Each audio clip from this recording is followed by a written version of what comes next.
Well, welcome to Flashback to a Fabulous Future. Today we have David Williams. He was a high school educator in the Fairfax County Public School System, and he has written a book that I'm sure he would love to tell you a little bit more about. So David, why don't you tell us what prompted you to write the book? What is the title of the book and your background? And how did your background impact your decision to write this book? Well, the title of the book is Surviving the Tri-Centennial Challenge, and it lays out what I see as a potential future for the country. Now, as far as my background goes, before I taught in Fairfax County Public Schools, I served 22 years with the Department of State in probably 6 or 8 different countries around the world. Many of them in countries that don't have nearly the freedom or the rights that we have. And before that, I was in the United States Air Force for 4 years and served in Vietnam. The thing that's prompted me to write the book, I see a lot of things where the United States, in my opinion, has veered off of the future that our founding fathers had envisioned for us. As a history major and a government teacher, I spent a lot of time researching the history of civilizations around the world, and I came to the conclusion that civilizations in general average about 300 years from the time that they're initially founded until the time that they either go out of existence or they become considerably less important society in the world than they started out, or when they reach their apex. And given that 300-year period, I started looking at the United States. Now, the United States, depending upon whether you look at our founding in 1776 as our Declaration of Independence, or 1787 when we did the Constitution, we are either at 236 years or 247 years. And it's at that point in most civilizations that have existed across time that they start to slide. They've hit their apex. They've become as important or as strong or influential as they can be. And then they start sliding off. And by the end of 300 years, they're gone one way or another. Now, that sequence is something that I discovered, and I read a lot of books about it, and there are different reasons why that happens. But none of them talked about the reasons that I really believe it happens. And I really believe it happens because over that period of 300 years from one generation to another, or ignores or modifies the founding ideas and principles that were created until at the end of that 300 years, they've totally lost the founding principles and the founding ideas. Now, as I mentioned in the first part of my book, there are things that look like exceptions to that. You talk about Chinese civilization lasting 3,000 years, or the Roman Empire, which lasted several centuries beyond that. But if you look at those civilizations and break them down, you discover, well, that each dynasty in the Chinese was somewhere around 300 years, some less, some more, but the average was 300 years. And then they would regenerate themselves. You look at Rome, and that can be broken down into several parts that are shorter than 300 years or a little bit longer, but the average turns out to be 300 years. So what does that say about the United States and where we are? Again, as I said, in my opinion, we've gotten off track. We've gotten really off track. The question I ask is, have we hit that spiral where we're going to spiral down and accelerate our demise? Or are we going to figure out what it is that we've done wrong and sort of reinvigorate the country, get back on track, get back to where the founders wanted us to be, hoped we would be, and I think in a lot of cases prayed we would be 250, 300 years away from the beginning. So now what prompted me to do that, to look at that and to write? Well, I've got 6 grandchildren. 2 of them are just about ready to graduate from high school. One of them is out of high school and struggling to get along in the world economy. The other ones are in grade school or middle school, and they're going to be the ones that are inheriting what we're leaving for them. And the fact that they could be inheriting something that the founders gave us is a very positive thing. the fact that they're inheriting something that we may leave for them that is not what the founders wanted, for me, that's a very scary prospect. The other thing is, I looked at the Chinese, and my background is in Chinese language, Chinese history. When I was in the military, I was involved with China on the intelligence side. The Chinese, what they did every 300 years or so was they reinvigorated because they went back to some principles that were there to begin with. The whole concept of a Confucian principle that the early Chinese government was founded on, they would come back to that. And they would reinvigorate these Confucian principles and start all over again. I think if we're going to survive as a country, we're going to have to go back and look at what the founders gave us and try and reestablish the founding principles, the founding ideas that they gave us. And so the rest of the book, basically, each different section attacks or brings out the things that I think they gave us and what we've managed to do with it, either good or bad, since the beginning of the country. And my hope is that people will take a look at it and say, yeah, we've got to really fix this or we're in trouble. The next generation is facing a real impasse. And if we look at our economy today, if we look at some of the institutions that we were given when the founders put us together, if we look at the values and the principles that they believed in and that they formed the government around, if we don't go back to those, I believe we're in trouble.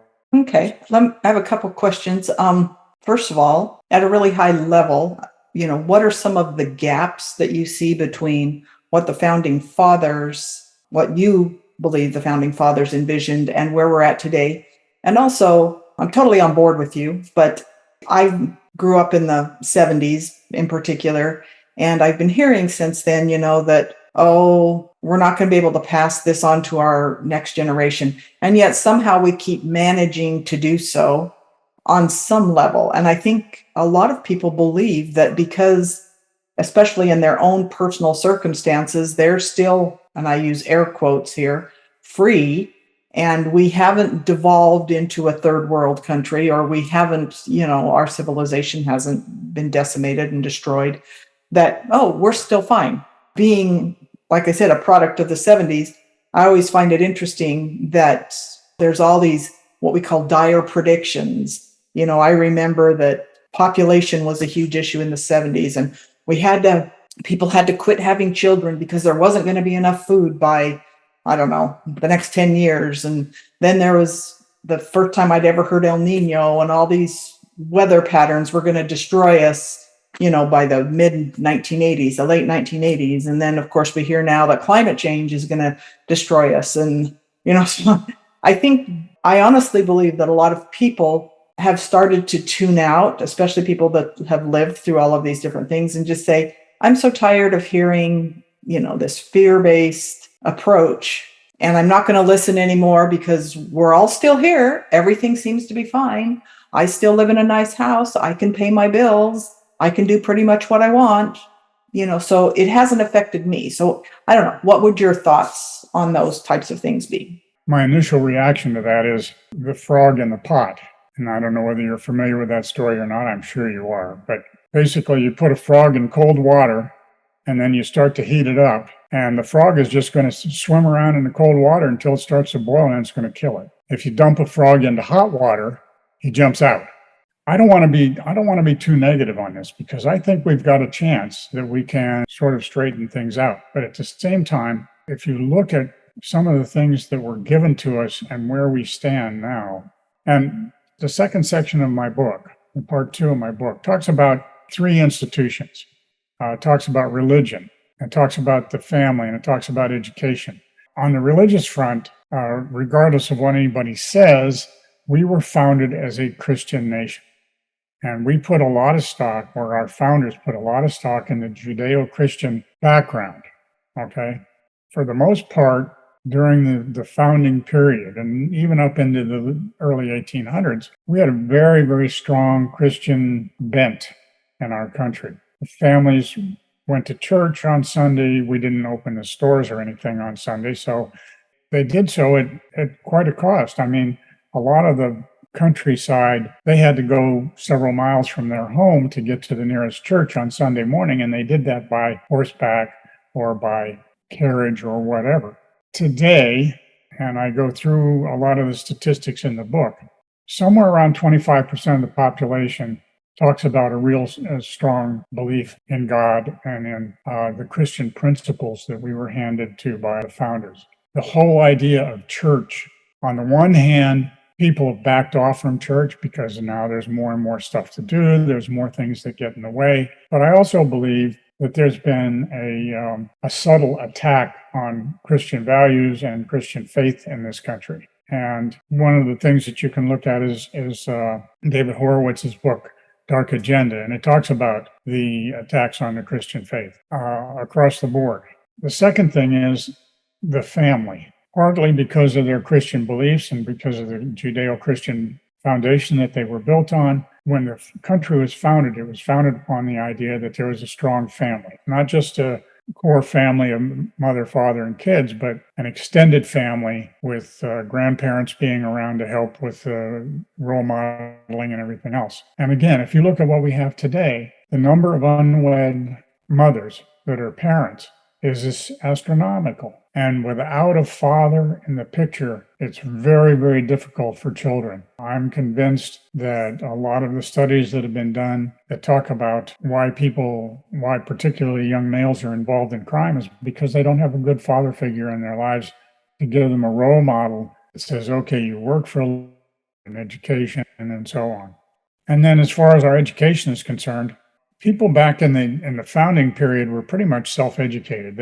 If the parents had money, they would hire a tutor. Otherwise, the children had to learn to read and write from their parents. And because they had strong family or extended family, they were able to do that. And the things that they studied were a lot different than the things that we study today.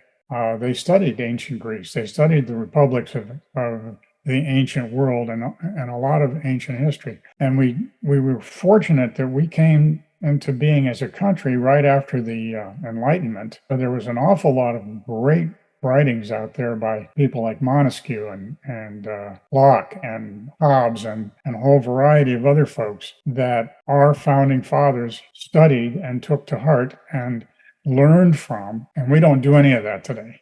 We don't have that in our schools, nor do we teach good civic education as far as the founding of our country and the Constitution and the different things that we've gone through in our history. So that being said, I think that we can change those things. I think that we can remodel our country to strengthen the church and strengthen the family and to improve our education. But it's going to take a concerted effort on the part of not so much my generation, because I'm getting to the end of mine, but my kids and hopefully their kids will get some inkling and be able to rework the country and get it back to where it was or where it should be. Whether that makes a lot of sense or not. It makes sense to me, and that's one of the reasons that I wrote the book. The other thing I want to mention about the book is it's not long.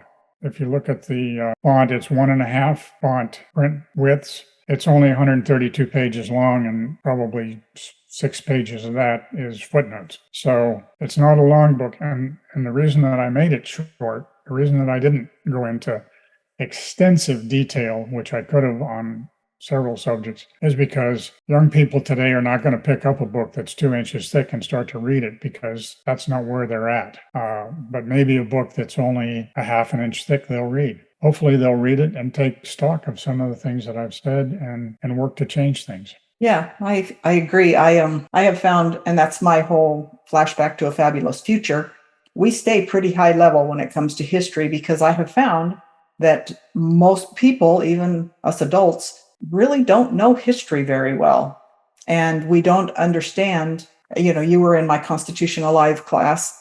That's how I met you. And I was a political science student and very much a history student, even in high school.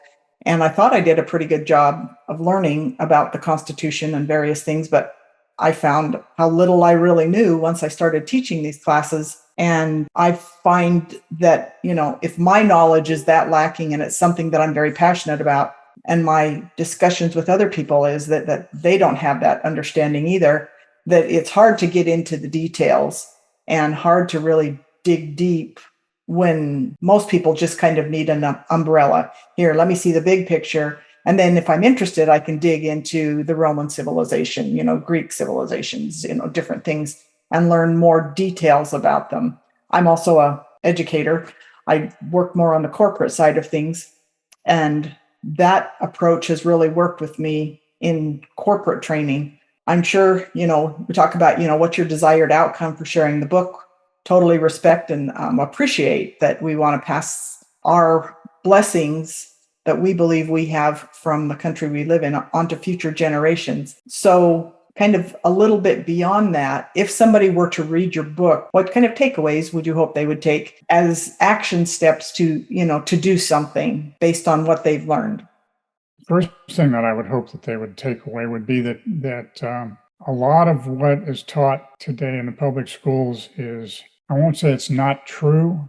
I'll just say that it's not the whole story. Many of the things that we're taught, and of course, I am also a district captain in the Convention of States program action. And one of the things that we're taught, and particularly about American government, is that the convention in 1787 was a runaway convention, that they were supposed to somehow amend the Articles of Confederation, and they walked in and closed the door and threw the Articles of Confederation out the window. That is a progressive myth. If you read the instructions that were given from each of the states to the people that went to that convention, with the exception of 2 states, it doesn't even mention the Articles of Confederation.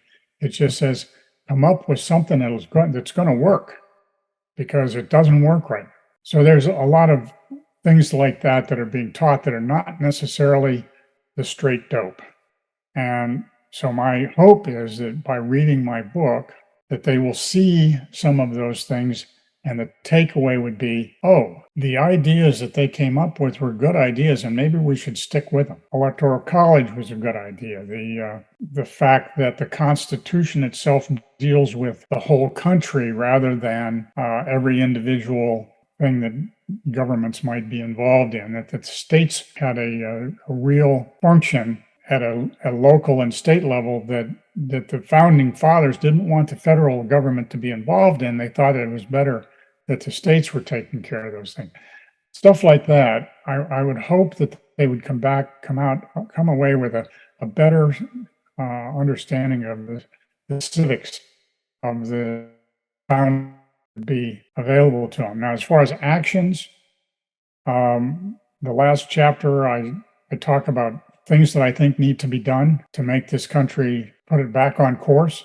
Things that, like, we need to do something to strengthen the family. Our government has done a lot of things that, at the federal level, they've done a lot of things that have really weakened the family. Our whole welfare program is, if you read Thomas Sowell or Walter Williams, the 2 economists that are my favorites, they'll tell you that in the 1960s, we instituted programs at the federal government level that have really weakened the family. For whatever reason, several decades ago, a guy named Justice Black, who was a member of the Supreme Court, said, well, there's a big separation between church and state, so you can't teach scripture in the schools, you can't pray in the schools, you can't do anything in the schools. And this whole separation of church and state has weakened the religious foundations of our country. We need to try and figure that out and get the spiritual back into the community, because without the spiritual, most of our founding fathers said, hey, this government isn't made for people that are atheists or immoral. It's made for people who are religious and who are moral and who accept these Judeo-Christian values that are taught in the churches. So we need to try and reinvigorate the family, reinvigorate the religion in our family, have a revival, national revival. We did that through the 1800s. Periodically, they had national revivals that rekindled our Christian beliefs. And we need to go back to some of the things that the Constitution, the original Constitution, not the one that we look at today. And the reason I make the distinguish between those is because the original Constitution is a very thin book. And the Constitution that we operate from today is about 3 inches thick, thousands of pages of case law and everything, much of which varies from the Constitution. We've reinterpreted, we've left it behind. And so the idea would be to get back to the basics that the founding fathers put us in. 17th Amendment basically made the Senate nothing more than an upper house of representatives, because it's all by the people, and they took the states totally out of the equation. Those are things that were wrong. Yeah, I agree with that. And it's interesting. I think people underestimate the power of the administrative state and all of these federal agencies. They were not included in our original Constitution.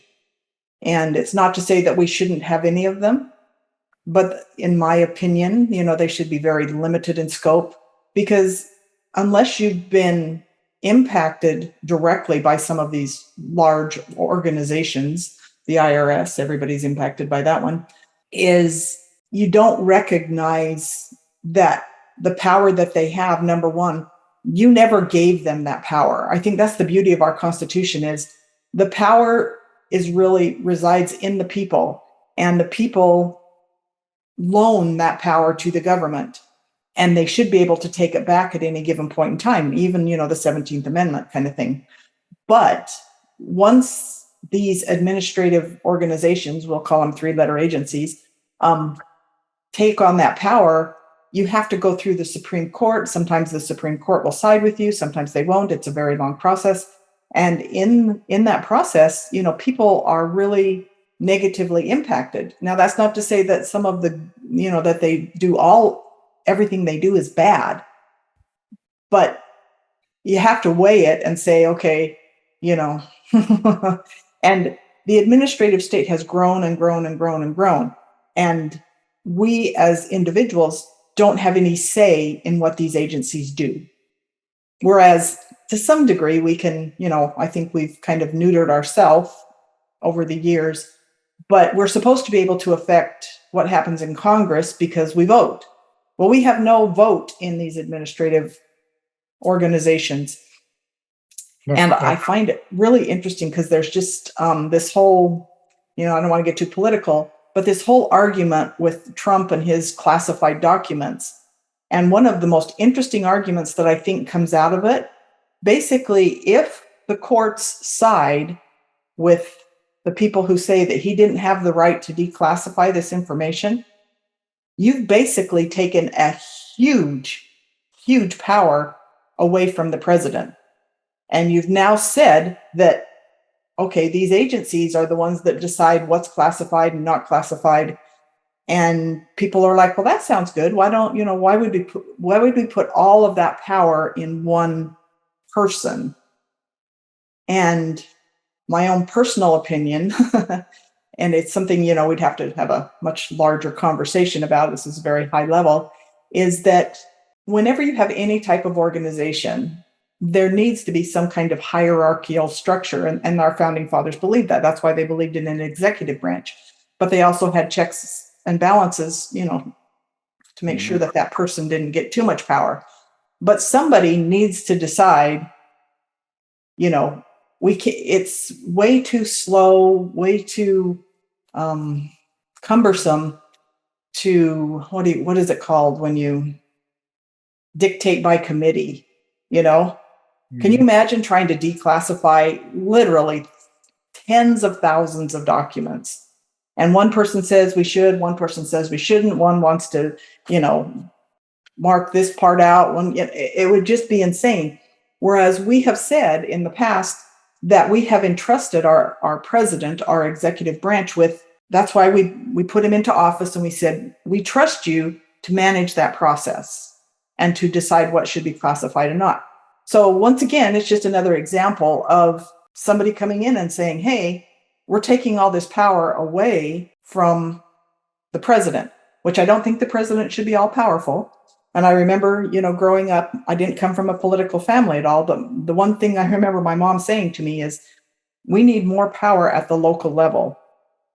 And because we have outsourced so much power to the federal government, most people don't even understand. And Roe v. Wade was one that really, really drove this point home. Most people don't understand what states' rights are.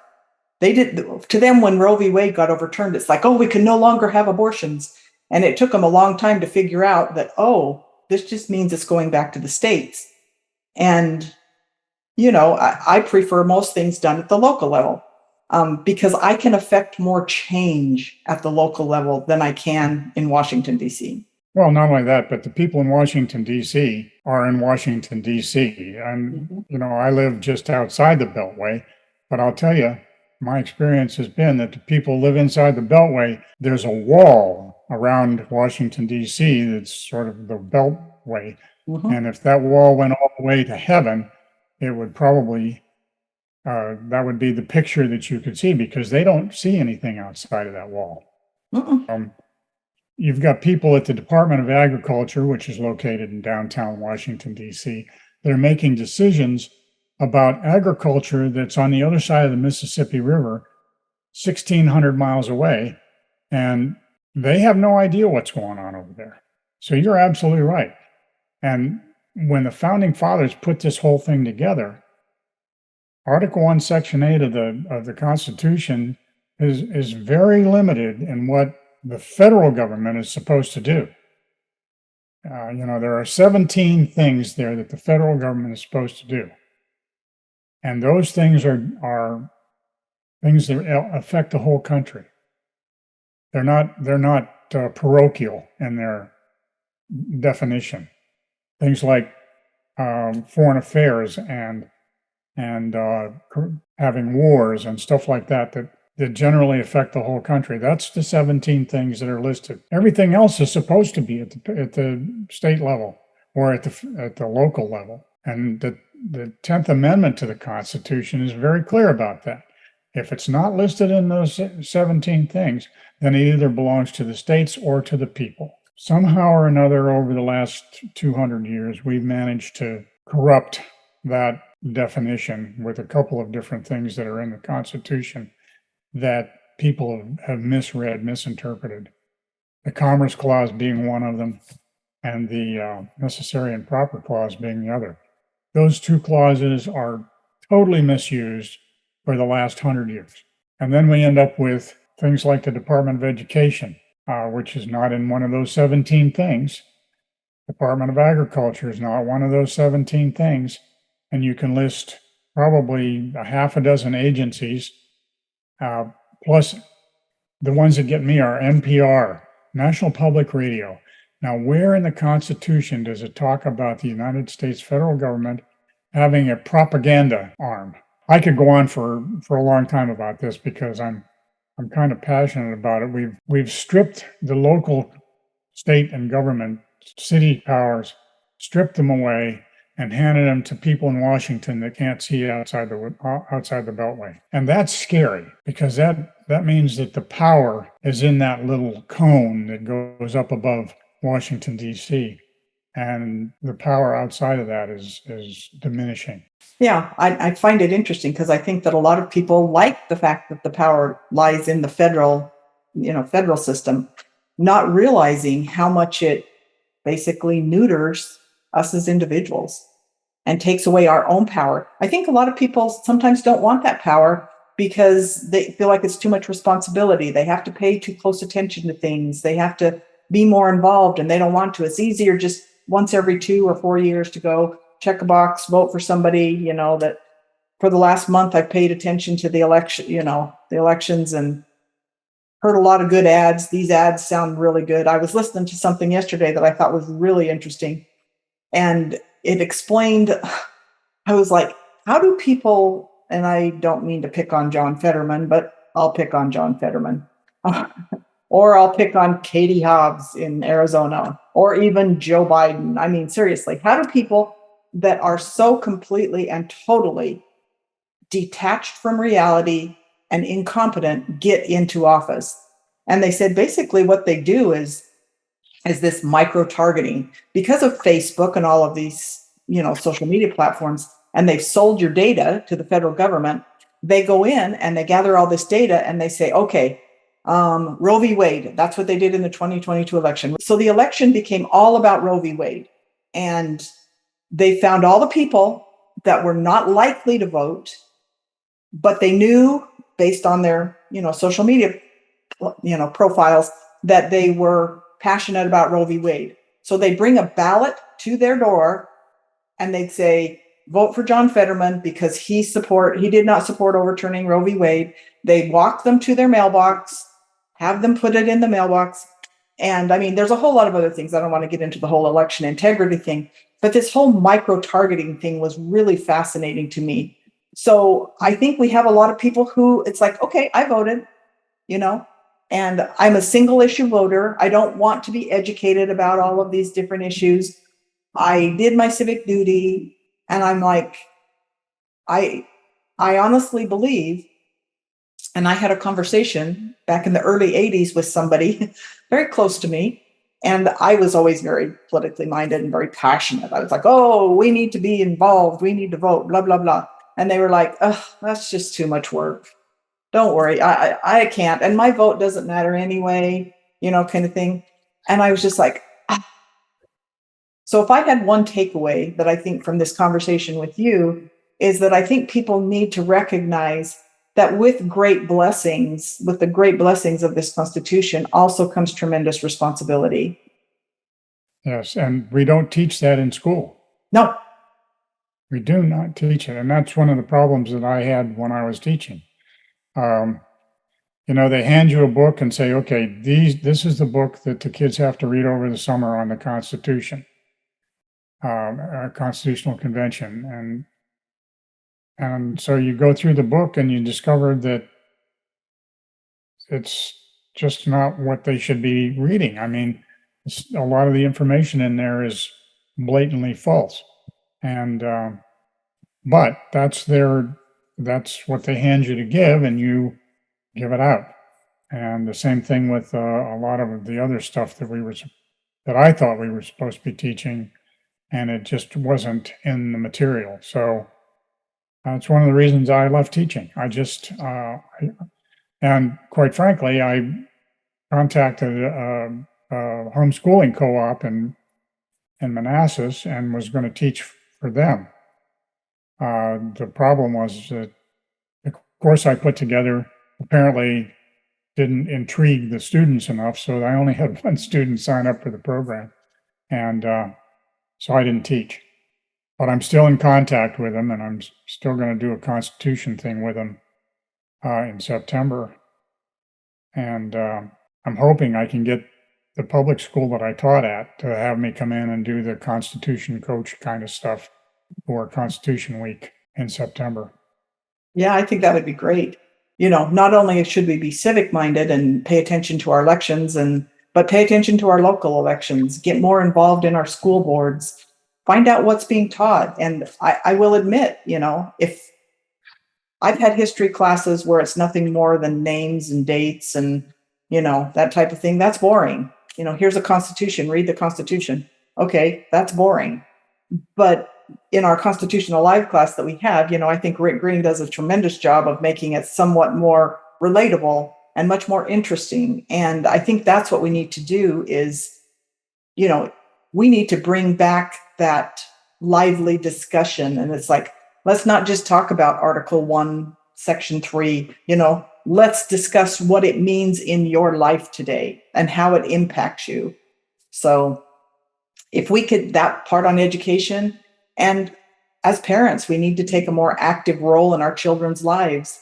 If we don't, the schools and the government will, and then we will no longer have the blessing of raising our own children, Well, that's what the government would like to see happen. Yeah, exactly. That's what I say. If we don't, take a more active role in making sure that we are parenting our children. And, my kids all went to public school growing up, and I was kind of on the fence about it even back then. But now I'm like, I would homeschool my kids. I don't trust the schools to teach my children accurate information. And I don't just mean history. There are so many things that I just think it's not their responsibility to be teaching my kids. But once again, it goes back to the idea that with great blessings come great responsibility. We can't just outsource our kids to the education system anymore. We can't just say, it's nice to go to church once in a while, maybe Easter, Christmas. I don't care what religion you belong to, but I think having a moral compass, is helpful. This idea that, my truth is my truth, your truth is your truth. Well, seriously, how it takes 5 minutes of critical thinking to say that's dumb. Exactly. And one of the things that I try to point out in the books is that the virtues that the founding fathers thought were necessary virtues for a population to survive in the republic that they built. I talk about the four cardinal virtues, which, as a Freemason, those are important in the life of a Freemason. So you end up with temperance, prudence, fortitude, and justice. Those things are important. And the other thing is having a sense of responsibility, a sense of duty. We have obligations as citizens that we have to perform, or the country goes down the tubes. Mm-hmm. And fiscal responsibility is part of that. In our families, well, in most families, you don't spend more money than you have or can justifiably earn. Unfortunately, our government doesn't see it that way. They seem to think that they can spend our money any way they want to and borrow and pass that on to us. And they talk about the national debt, which right now is close to $32 trillion, but they don't talk necessarily about the unfunded liabilities that we have, which are $172 trillion.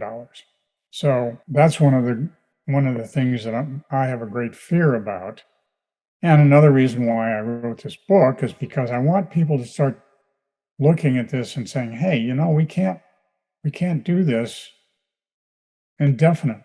Eventually, the bill's going to have to come due, and I'm not sure we're going to be able to pay it. Yeah.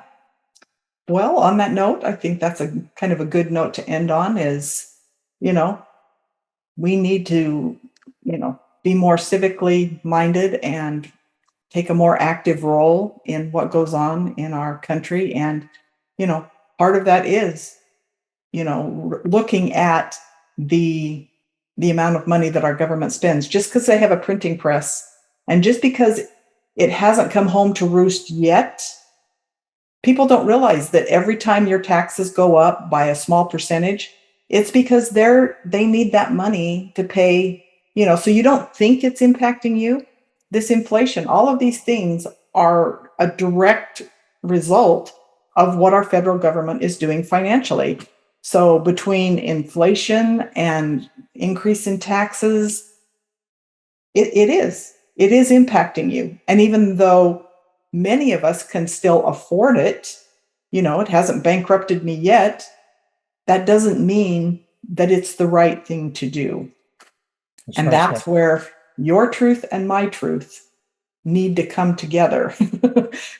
We need to have one truth and come to an understanding of, I don't think we need to agree on everything, but I think there needs to be some basic truths defined that we all need to agree on. And to do that, we need to have conversations. Well, hopefully I'm going to be very positive about this. Hopefully once the book is published, that it will create conversation. And if that happens, that would be great for me. I don't care whether I make any money on it or not, as long as people are looking at it and it's creating some kind of civic responsibility in people's lives. Yes, and I'm with you. I've published a few books and I'm on the same page. And I think a lot of people who've written books nowadays kind of, have the same idea. It's like, we just need to get information out there to people. People need to be more educated. That's one way to educate yourself. And we need to have conversations. And these conversations don't need to be confrontational. They don't need to be argumentative. It's just simply, I'll listen to you. And I mean, truly listen to you. But in return, I hope you'll listen to me and truly listen to me so that we can have a conversation and hopefully come to some solutions, because I'm with you. I want to be optimistic. I want to say that we can solve these problems. But I think, going back to our original discussion, we need to look back in history to see how it was done before so that we have a blueprint for moving forward. Absolutely. Well, thank you for your time today. And I look forward to getting your book when it's published. Well, I'll keep in touch with you and let you know what Chris and I come up with on Saturday. All righty. Sounds good. Thank you. Thank you very much. And we'll talk to you later. Bye-bye.